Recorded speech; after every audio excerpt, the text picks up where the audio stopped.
Hello ladies and gentlemen, welcome back to Uncle Matt's Cookery Lessons. Going to make you some lovely English muffins.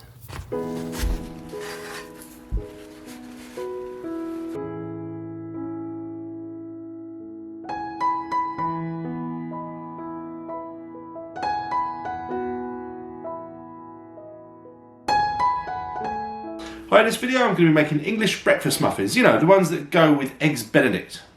Nice. Alright, so warm milk. Add to the warm milk the yeast and the sugar. That will give that yeast something to work on, and tiny whisk of that. And while that's getting all frothy, you're making sure the yeast is alive. You can sift the flour, but there we go, and not very long at all. We know that the yeast is good.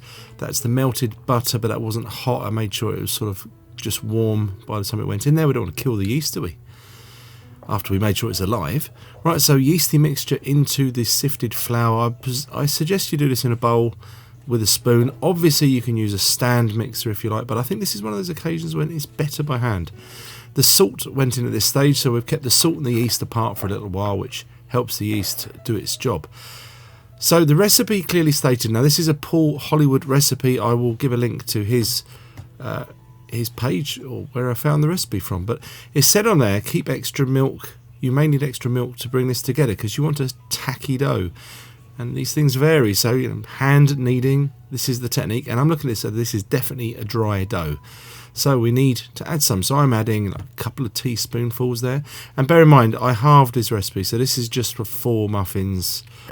So yeah, just sort of add a bit of milk as you need to. It's going to get a bit squelchy and squidgy, but just get through it. Keep kneading it. Do not add any flour at all to this while you're kneading it. And then I needed a bit more milk, so I added a bit more milk, and you know, let that squelch in. And by the time I've kneaded this for, let's say, 8 to 10 minutes, and I've got that nice responsive, highly glutinous dough like that, you can see it's looking all nice and smooth and shiny. And here I'm going to try to demonstrate to you it's tacky. Hopefully you can pick up on that. It sort of wants to cling to my fingers, but it's not sticky, and it's obviously responsive. So that is ready to proof into a greased bowl. Roll it around a little bit so it doesn't get dry. Give it a spin for luck, and I'd say that actually sort of trebled in size, I would have thought. And that took about 45 minutes to an hour. Depends on the temperature, doesn't it? So this is where I'm using polenta. You might call it cornmeal. You can just use flour for this if you like, but this is the sort of gives it the traditional English muffin look. So I'm just dividing that up into 4 hopefully reasonably even pieces, and I want to form them into balls. Paul Hollywood does is where he rolls it out and he cuts them, but then you've got wastage, so I don't like wastage. So just any old way you can try to form them into balls. This is my preferred method. You sort of cup your hand and roll it around. It's a technique you get used to after a while. Once I've got my nice balls ready, onto another tray, again sprinkled generously with the cornmeal, and sort of flatten them out now, because we're not making bread rolls here. These are muffins. These are going to be sort of a flattish griddle cakes. That's what they are. English muffins, so clearly they're from England. It says here they're actually from Wales, which I'm very upset about. I'm not having it. They're English. Cover those with a tray or some cling film. Again, let them double or treble in size. Like they're all nice and puffy. And that skillet has been on heat for a while, but I've put it down to very, very low, and obviously incredibly delicately. Be very gentle when you're doing this. And those have had on that low heat 6 to 8 minutes on that side. You got a nice toasty colour on the bottom. They're looking stunning. I'm feeling quite pleased with myself, or nearly dented that one a little bit, so be really gentle.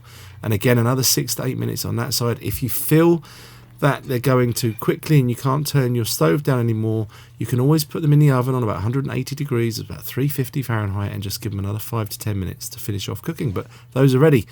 Yes, I'm impatient, but I want to eat them, but I can't, so I've let them to cool down. In fact, this is the next day, and this is fork splitting. I've never done this before. I always heard the term fork split. What does that mean? Well, it means this. You sort of stab it loads around the outside with a fork, and then you open it.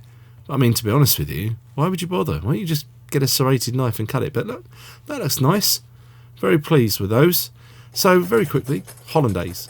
I'll share a link to my Eggs Benedict video. This is just showing you that I made some hollandaise sauce, toasted the muffin, butter that.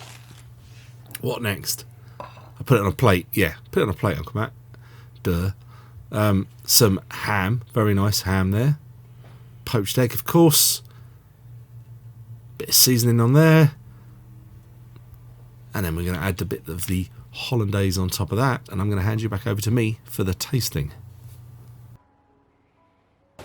Okay, so English breakfast muffins, but what better way to showcase them than with a classic Eggs Benedict? But really, this is about the muffin. Never made this before. This is Paul Hollywood's recipe, and yeah, well done, Paul. They're really nice. Light, chewy, fluffy, all those things you need from a classic English breakfast muffin. And who doesn't love Eggs Benedict? So, I hope you consider giving your own homemade English breakfast muffins a try. Let me know in the comments how you do. And I'll catch you in the next video coming really soon. Bye.